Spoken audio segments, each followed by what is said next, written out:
Hello and welcome to today's episode of Scrapnik TV.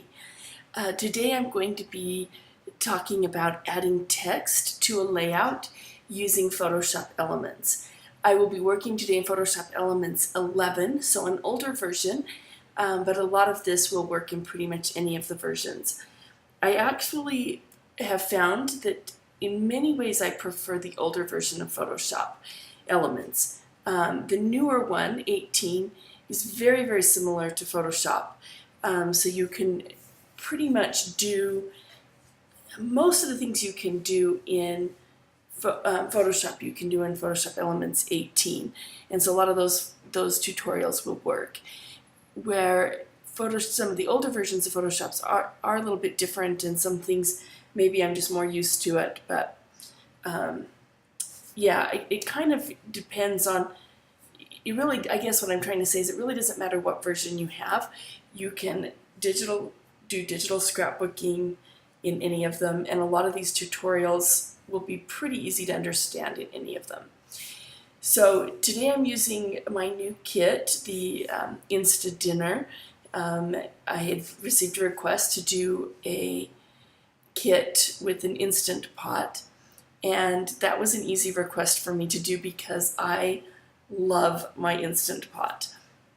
I use it for, I would say, pretty much every single day for at least part of my meal. And so this was a really fun kit to make and a layout to scrap. This was from just a couple weeks ago, our dinner that we had for the Academy Awards. I used my Instant Pot to make the Spanish rice for our big Mexican dinner. So I'm just going to quickly walk through the steps to show how easy it is to add text. So here in my photo bin is where I had put, all of the items, and I've added them on here. I've added my shadows, and now it's time to add my journaling. So I usually find that it's best to activate one of these lower levels, just because the text, even though it's going to be on its own layer, if it runs a little bit over anything, I'd rather it be under stuff than on top of it, because if I were to add text to a paper layout, I wouldn't add it and have part of it be on the frame and the picture or whatever. So I don't know, you can pretty much add it on whatever layer you want, but that's kind of where I start. And over here in our draw section of tools, we'll click on the T, because that is our text one. And I apologize that it's a little slow. For some reason, this program, being heavy enough as it is, added with a video, can make for kind of slow sometimes. So now, as you can see, it's changed my arrow to this little text, like this, I don't even know what it's called, this little cursor type thing. And down here, we have a whole menu. This is our text menu that's opened up. So here is where we can pick the font we want. I think I'm going to go with this Chains one. I like it for journaling. We also choose the color. Now here, you can click one of these colors. I usually go with kind of a dark gray. I don't like pure black. It can be a little harsh in my mind, so I usually go with kind of a gray. But if I was doing on a really dark background, I could do white, or I could do color. That's where you choose them. And then the rest of this, we're just going to start typing, and then we can make changes. So now we can do two things. I can either click, and I can start typing. Here is my text.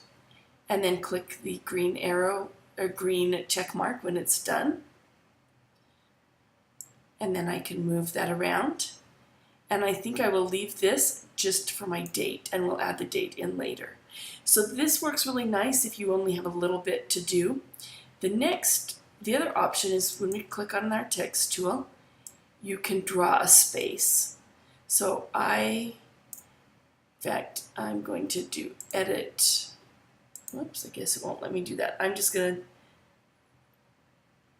slide this up and throw it away.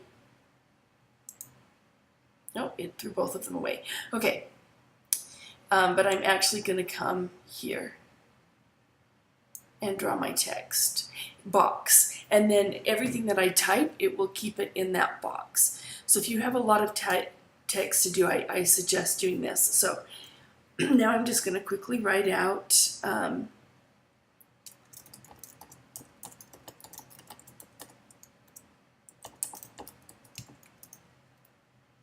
and then the rest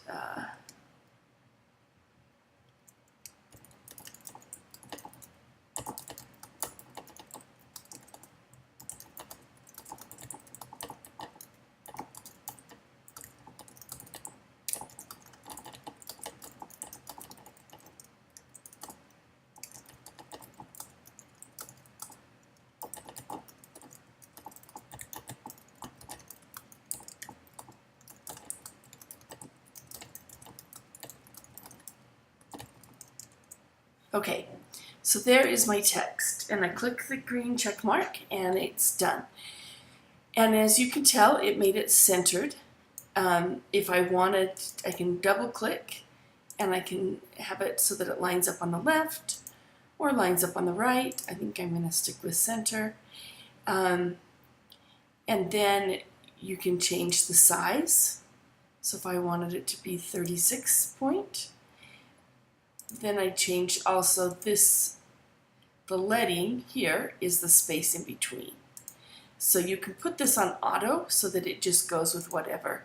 And I obviously would not do 36 point for my journaling, but let's actually do 14 or even 12. And it looks small here, but we're only seeing this at like 24%. So I've learned the hard way, when you print it, sometimes the text can be really big printed because I wanted it to look big enough on my screen when I was doing it, scrapping the layout. So now I click the green check mark, and I'm actually going to move this on top of the flower stuff because I don't want it hidden under there, but other things I wouldn't want it on top of. So you can just kind of play around. Or the other thing is I might decide I don't even want to mess with the flower. So I'm going to change the box and make it long and skinny and move it over to the side. And it will change all of that for you. Sometimes you might need to fix a word if it splits it in the middle, but this, it looks like it did just fine. So now the last thing I'm going to do is I'm just going to add the date and the check mark, and I'm going to put my date right up here. Okay, and that's it. That's all it takes to add text, and then you can save your layout. If I wanted to do a title, I can, but this is